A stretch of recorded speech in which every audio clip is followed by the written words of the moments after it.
الرحیم. چلیں اللہ کی نشانیاں بہترین رہنما ہوتی ہیں کسی چیز کو پہچاننے کے لیے. نشانیاں اصل بنائی گئی ہیں رہنمائی کے لیے، کسی دوسری چیز تک پہنچانے کے لیے. آپ گمراہ نہ ہونے پائیں، آپ بھٹکنے نہ پائیں، ٹھیک ہے، آپ صحیح راستے سے ادھر ادھر نہ جانے پائیں. نشانیاں اسی لیے ہوتی ہیں. خصوصیت کے ساتھ اگر آپ دیکھیں تو روڈ وغیرہ کے کنارے بہت سارے چھوٹی چھوٹی بڑی بڑی تختیاں لگی ہوئی ہوتی ہیں جس پر الگ الگ علامتیں اور نشانیاں بنی ہوتی ہیں. یہ ساری علامتیں، یہ ساری نشانیاں اس لیے بنائی گئی ہوتی ہیں تاکہ اس کے ذریعے سے آپ حادثے کا شکار نہ ہوں، آپ کی ڈرائیونگ اور آپ کا سفر کیا ہے خطرے سے محفوظ رہے. اپن علامتوں کو دیکھتے جائیے، ان علامتوں پر عمل کرتے جائیے، ان علامتوں کے مطابق ڈرائیونگ کیجیے تو آپ آسانی کے ساتھ بغیر کسی خطرے کے منزل مقصود تک پہنچ جائیں گے. تو نشانیاں خطرات سے، حوادث سے بچانے کے لیے ہوتی ہیں اور منزل مقصود تک سلامتی کے ساتھ انسان کو پہنچاتی ہے. اچھا، اللہ کی نشانیاں یعنی اللہ تک پہنچانے والی، اللہ تک پہنچانے والی چیزیں. کائنات کا ہر ذرہ اللہ کی نشانی ہے. اللہ کی ہر مخلوق کیا ہے، اس کی نشانی ہے. اس کی مخلوقات کے ذریعے سے، ان نشانیوں کے ذریعے سے ہم اپنے خالق کو، اپنے رب کو پہچان سکتے ہیں. توحید کی معرفت ان علامتوں کے ذریعے سے، ان نشانیوں کے ذریعے سے ہو سکتی ہے. ایک بات. دوسری بات نشانیوں کے حوالے سے جو بہت زیادہ اہمیت رکھتی ہے وہ یہ ہے کہ نشانیاں مقصود نہیں ہوتی ہیں. مقصود وہ چیز ہوتی ہے جس کے لیے نشانیاں بنائی گئی ہیں. نشانیاں گویا ایک طریقے کا ذریعہ ہوتی ہیں، وسیلہ ہوتی ہیں. نشانیاں کیا ہیں؟ وسیلہ اور ذریعہ ہے، مقصد نہیں ہے. لہذا یہ مخلوقات میں سے کسی کو ہم مقصد سمجھ لیں، سمجھ رہے ہیں، نشانیوں کو ہم مقصد سمجھ لیں تو گویا ہم بے راہ جا رہے ہیں، بھٹک رہے ہیں. یہ علامتیں، یہ نشانیاں اس لیے بنائی گئی ہیں تاکہ ان علامتوں اور ان نشانیوں کے ذریعے سے جو ہمارا مقصد اور ہدف ہے اسے پہچان سکیں، یعنی خدا. ٹھیک. اسی لیے ائمہ معصومین میں سے خصوصیت کے ساتھ امیر المومنین علیہ السلام کو اللہ کی نشانیوں میں سے بڑی نشانی کے طور پر ان کا تعارف کرایا گیا ہے، پہچانوایا گیا ہے. آئے کبریٰ کہا گیا ہے. کیا ہے؟ امیر المومنین علیہ السلام کی ذات کیا ہے؟ آئے کبریٰ ہے. یا اگر قرآن کی زبان میں کہیں تو نبع عظیم. صورت لیکن بحث چونکہ نشانیوں کی ہو رہی ہے اس لیے رسول خدا نے امیر المومنین علیہ السلام کے تعارف میں یہ کلمہ استعمال کیا ہے کہ علی خدا کی نشانیوں میں سے سب سے بڑی نشانی. میں نے عرض کیا کہ نشانیاں ذریعہ ہیں، علامتیں ہیں جس کے لیے خدا تک پہنچانے کے لیے. لہذا اب وہ لوگ جو خالق حقیقی کو چھوڑ کر کے، جو مقصد کو چھوڑ کر کے وسیلے کو ہی اپنا ہدف اور مقصد سمجھ رہے ہیں اور علی کی وحدانیت اور یا علی کی خالقیت کے جو لوگ قائل بن رہے ہیں گویا وہ مقصد سے دور ہو رہے ہیں. ان کی گمراہی ایسی آشکار ہے، واضح کہ انہوں نے اصل مقصد کو چھوڑ دیا ہے اور وسیلے کو اپنا مقصد سمجھ لیا ہے. وسیلے کو مقصد سمجھنا یہ انسان کو مقصد سے دور کر دیتا ہے، یہ گمراہ کر دیتا ہے. یہ بھٹکے ہوئے لوگ ہیں.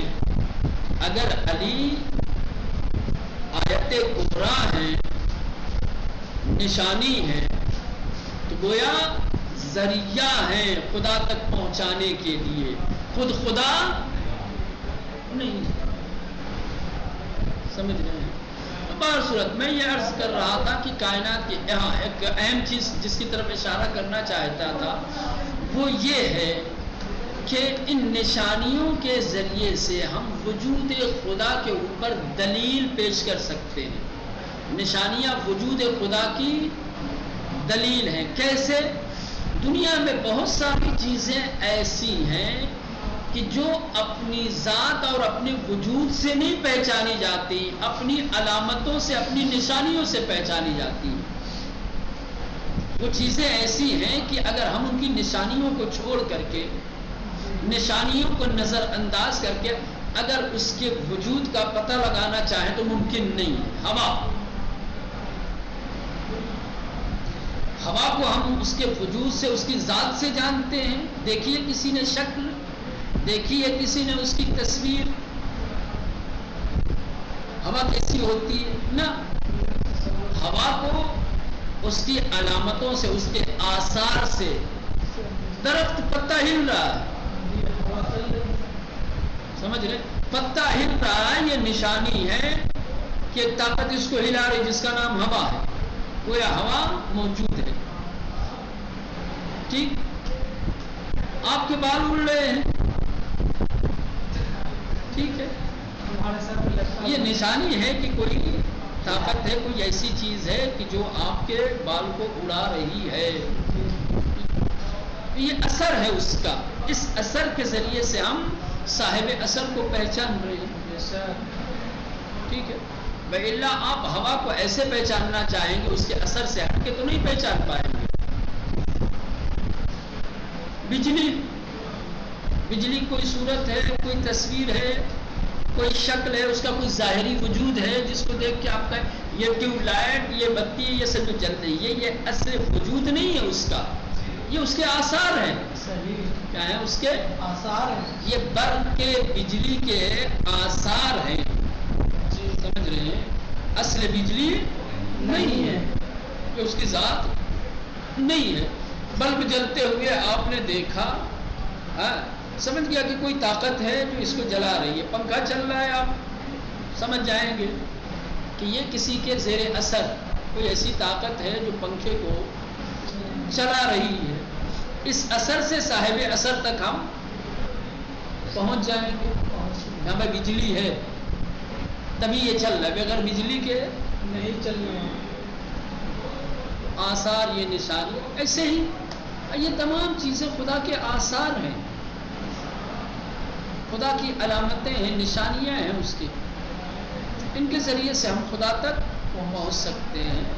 اور اسی لیے قرآن نے دو چیزوں کو خصوصیت کے ساتھ اپنی نشانیوں میں کے طور پر ذکر کیا ہے.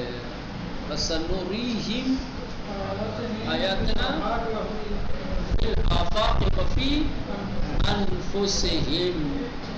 دو طریقے کی نشانیاں اللہ نے خلق کی ہیں. ایک ظاہری نشانیاں اور ایک باطنی نشانیاں. ظاہری نشانی اس کی دنیا کی ہر چیز جس کو آپ کی نظر دیکھ رہی ہے، جس پر آپ کی نظر پڑ رہی ہے، یہ سب کیا ہے؟ آیات الہی ہیں، یہ سب خدا کی نشانیاں ہیں. اب ان کے ذریعے سے اپنے رب کی معرفت حاصل کر سکتے ہیں، اپنے رب کو پہچان سکتے ہیں. ایک آپ کا نفس ہے جو آیت درونی ہے، آیت باطنی ہے. اس کو دیکھ نہیں سکتے، اس میں تدبر کیا جا سکتا ہے. اس کو بصارت سے نہیں، بصیرت سے دیکھا جا سکتا ہے. آپ اپنے وجود کا جائزہ لیجیے، دیکھیے آپ کیا کیا کمالات ہیں آپ کے اندر، کیا کیا خوبیاں ہیں آپ کے اندر. آپ کے وجود میں اللہ نے کیا کیا نشانیاں رکھی ہیں، اس کے ذریعے سے آپ صورت چلے. خدا کی معرفت کا آسان طریقہ ہے یہ تمام چیزیں کہ آپ مخلوقات کے بارے میں انہیں دیکھیں، غور و فکر کریں، تدبر اور تأمل سے کام لیں. تو ان مخلوقات کے ذریعے سے، ان آیات اور ان نشانیوں کے ذریعے سے آپ اپنے رب کو پہچان سکتے ہیں، خدا کی معرفت حاصل کر سکتے ہیں. جیسا کہ آپ نے سبق کی ابتدا میں بھی پڑھا کہ قرآن نے آسمانوں اور زمینوں کی خلقت اور اس کی پیدائش کو خدا کی نشانیوں میں سے شمار کیا. وَمِنْ آیَاتِهِ خَلْقُ السَّمَاوَاتِ وَالْأَرْضِ، زمین اور آسمان خدا کی، زمین و آسمان کی خلقت، ان کا پیدا ہونا، یہ خدا کی نشانیوں میں سے. اسی طریقے سے رات اور دن، چاند اور سورج، یہ تمام چیزیں خدا کی نشانیوں میں سے ہیں. انسان کا مٹی سے پیدا کیا جانا، زبانوں کا اور لوگوں کا کے رنگوں کا الگ الگ ہونا، دنیا میں مختلف زبانیں، دنیا میں مختلف رنگ کے لوگ ہیں، یہ سب کی سب، یہ تمام چیزیں جو اوپر ذکر ہوئی ہیں، یہ سب صاحب حکمت، حکیم التدبر، حکمت اور تدبر رکھنے والے، مدبر، خالق کی نشانیاں ہیں. یہ سب آیات الہی ہیں اور اس کے ذریعے سے خدا کی قدرت اور اس کی حکمت کو پہچانا جا سکتا ہے.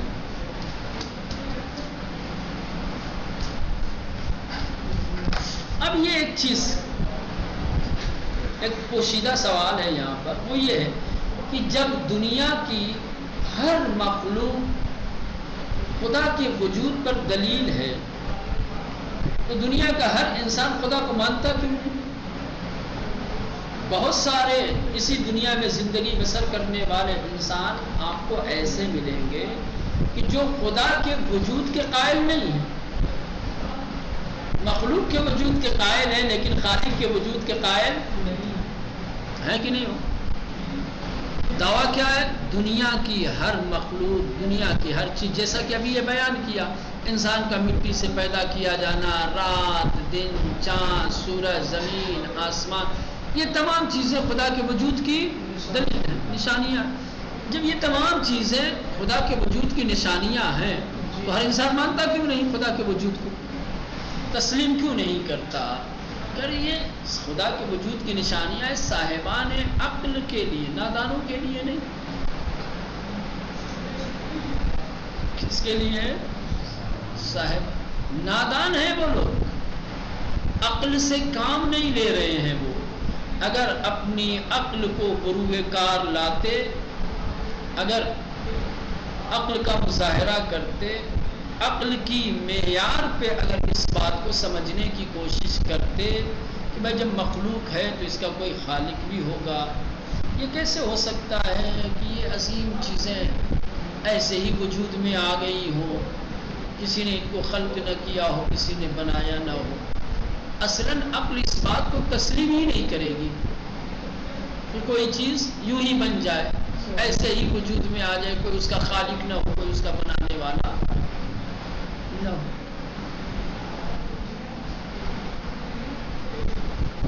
عقل اس کو تسلیم کرتی ہے کہ کوئی چیز بغیر بنانے والے کے بن جائے. دنیا کی چھوٹی سے چھوٹی، معمولی سے معمولی چیز کے لیے ہمیں خالق مانتے ہیں، افسانے مانتے ہیں. کہتے ایک سوئی بغیر بنانے والے کے نہیں بنتی، ایک دھاگا بغیر بنانے والے کے نہیں بنتا. یہ بڑی بڑی چیزیں، رات دن، آسمان زمین، چاند سورج، اتنی بڑی بڑی چیزیں ایسے ہی بن جائیں گی. خدا کے وجود کی نشانیاں ہیں. ان نشانیوں کو دیکھ کر بھی جو لوگ خدا کے وجود کے قائل نہیں ہوتے وہ عقل سے دور ہیں، عقل سے پیدل ہیں.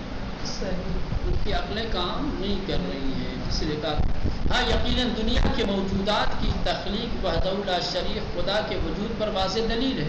دنیا کی جتنی مخلوق ہے، دنیا کی تمام چیزیں خدا کے وجود کی واضح اور روشن دلیل ہے، لیکن سب لوگوں کے لیے نہیں، بلکہ ان لوگوں کے لیے جو اپنی عقل اور اپنے ذہن و دماغ سے کام لیتے ہیں. اسی لیے جگہ جگہ لقوم یعقلون، یہ نشانیاں، یہ علامتیں، ان کے ذریعے سے خدا کے وجود کو ثابت کرنا یا خدا تک پہنچنا ان کا کام ہے جو صاحبان عقل ہیں. لقوم یعقلون، صاحبان عقل کے لیے. لقوم یتفکرون، جو لوگ تدبر سے، تفکر سے کام لیتے ہیں، اور جو لوگ اپنی فطرت کے پیغام کے سامنے تسلیم ہیں. ان فی ذلک لآیۃ للمؤمنین، ایمان والوں کے لیے ہے۔ یہ پوری دنیا کو آئینہ دیکھتے ہیں جس میں تصویر جمال الہی نظر آتے ہیں۔ پوری دنیا آئینہ ہے، لوگ کائنات کو آئینے کے طور پر جس میں خدا کی تصویر نظر آتی ہے، اسے دیکھیں گے، اس کا ایک خالق ہے، اس کا ایک پیدا کرنے والا، یہ ایک آئینہ ہے جس میں عکس خالق دیکھتے ہیں اور یقین کرتے ہیں کہ ان کا کوئی بنانے والا ہے۔ چلے اب یہاں سے جو طالب علم قرآن کی آیات کے ترجمے کے سلسلے میں زیادہ آمادگی رکھتے ہیں، وہ دیے گئے الفاظ اور معانی سے استفادہ کرتے ہوئے قرآنی عبارت کا ترجمہ کریں۔ واضح رہے کہ مانوس کلمات کے نیچے ایک لائن کھینچی گئی ہے۔ ٹھیک، اگر آپ آمادہ ہیں قرآن مجید کا آیتوں کا ترجمہ کرنا چاہتے ہیں، آپ کو شوق ہے، رغبت ہے، تو الفاظ کے معنی یہاں دیے گئے ہیں، الفاظ کے معنی کا مد نظر رکھتے ہوئے قرآنی عبارتوں کا ترجمہ کریں۔ جو الفاظ مانوس ہیں، یعنی جن کے معنی پہلے بیان کیے جا چکے ہیں، ان کے نیچے لائن بھی کھینچ دی گئی ہے تاکہ ترجمہ کرنے میں آسانی ہو۔